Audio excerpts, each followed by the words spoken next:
The cleanup. It's the next step in the process for families affected by the tornadoes that devastated areas of northeast Bossier Parish. But the chore of rebuilding is coming with an unexpected cost. Well, if you just look around, I think these people have lost enough. And then to come up and have to pay to get your electricity cut back on is, I think, a little too much to ask of people right now. Residents are required to get an inspection permit from Bossier Parish before SWEPCO can reconnect their power. The fee for the permit is $185, an amount residents say piles on to the stress of recovery. But the next day, nothing could prepare me for what I woke up and I walked here so that I could see. And downed power lines, trees everywhere, houses destroyed. It was devastating. The inspection permit is to ensure it is safe to reconnect power. Bossier Parish waived the inspection fee for flood victims in 2016. Franks feels they deserve the same treatment.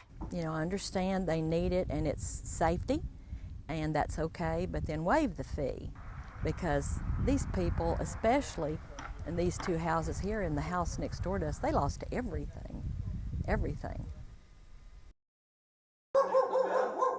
With a 57% euthanasia rate, odds aren't always in the favor of the animals that come through the doors of the Caddo Parish Animal Shelter. Rescues tagging a dog or cat is one way they're supposed to find a way out. Get a message that the dog had been euthanized, and they didn't know why. Mandy was supposed to pick up Rascal and transport him to a Boston Terrier rescue in North Texas, but something went wrong. As of right now, I still haven't gotten an answer on why, other than it was just a mix-up. Rascal is one of two dogs in recent weeks that rescues expressed interest in at the shelter, but ended up being euthanized. Roxy received the same fate, and reasons are limited. Unfortunately, that's a beautiful terrier that went down because of a miscommunication, a lack of communication, or what? We want to find that out so we can minimize that. We won't ever be 100%. We're not a no-kill zone. Middleton says they do the best they can with the funding they have and are always trying to improve.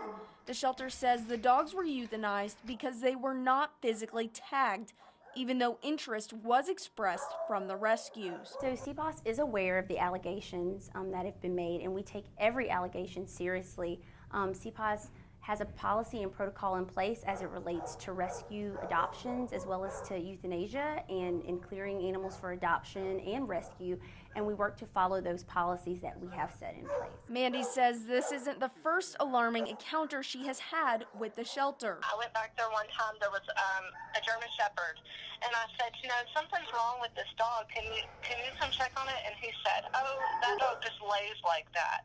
Well, then I was in touch with someone from Paws for Life, and they said, no, that dog has two back broken legs. Middleton says some situations have been blown out of proportion, but they are meeting with shelter officials and looking at possible changes. We're reviewing also the policies and procedures that are used and see if we need to make any kind of changes to it. And I'm going to bring in some of the folks that are in the animal community. We'll bring them into it. And he wants citizens to know they do take every allegation seriously. We are looking into things. We don't discount stuff. I just want people that's got direct knowledge. Her sleeping with her head on. Angry, upset. That's how Paul Downs of Shreveport says he feels following the shooting of his puppy, Chanel, by Shreveport police Saturday afternoon. The cops are kind of walking around just asking questions. "Is that your dog?" I said, "Yes, ma'am, it is." She goes, "I think I might have shot your dog." "What do you mean you might have shot my dog?" Downs says police showed up after a complaint about go-karts hitting mailboxes. He thinks the officer came into his yard because of an old non-working go-kart on the side of their house. Chanel ran to greet the officer like she did her owners. Well, she don't know the difference between a cop car and a regular car, so she ran up to her, thinking she was about to get pet, and the next thing you know, she fired her gun. Downs rushed Chanel to the emergency vet, but she had to be euthanized. That's a most sweetheart dog. She grew up with a Chihuahua as a brother and a Corgi as a sister, and a cat as a pesty neighbor. On top of it all, Downs got a citation for a dog at large in his own yard. Basically, you know, you come in our yard unannounced and we don't even know why you're here. You end up shooting our dog. Nobody ever asked how the dog was. Nobody ever asked, you know, how we were, anything like that. They just proceeded to write us a ticket. Downs is also concerned about overall safety when the officer used her weapon. I mean, what if it could have ricocheted and hit one of the kids that were playing outside? Or, I mean, even hit the officer involved itself. I mean, it could have been a lot worse, and it shouldn't have happened that way. Downs and Gaspard believe shooting their dog should have been a last resort. I understand, you know, there's different, you know, reservations people have about dogs, different breeds, sizes and stuff like that, and I understand all that, but I mean, I believe that you could have handled it numerous different ways. City Council approved Mayor Ollie Tyler's choice for Chief of Police, but one member has his doubts. I felt that Chief Crump was limited in his exposure to other aspects of policing. Council Chairman Willie Bradford was the only opposing vote to Crump's appointment.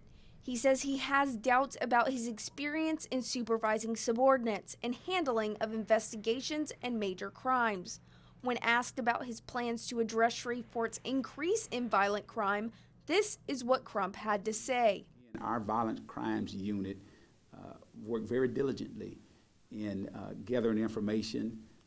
Our intelligence people work in gathering information to follow up on leads and to try to do what we can to keep a handle on what's going on. Crump also credited the department's work with federal agencies to solve and prevent future crimes from happening, but Bradford still has his concerns. I'd like to know that the persons that I hire or that engage in a responsibility is very capable. Although Crump has been with the Shreveport Police for 24 years and most recently supervised the Community Response Unit in the Community Policing Bureau, Bradford believes his resume just doesn't stack up. And I just feel like if you don't have that broad understanding of a department, then you won't have the knowledge to manage and respond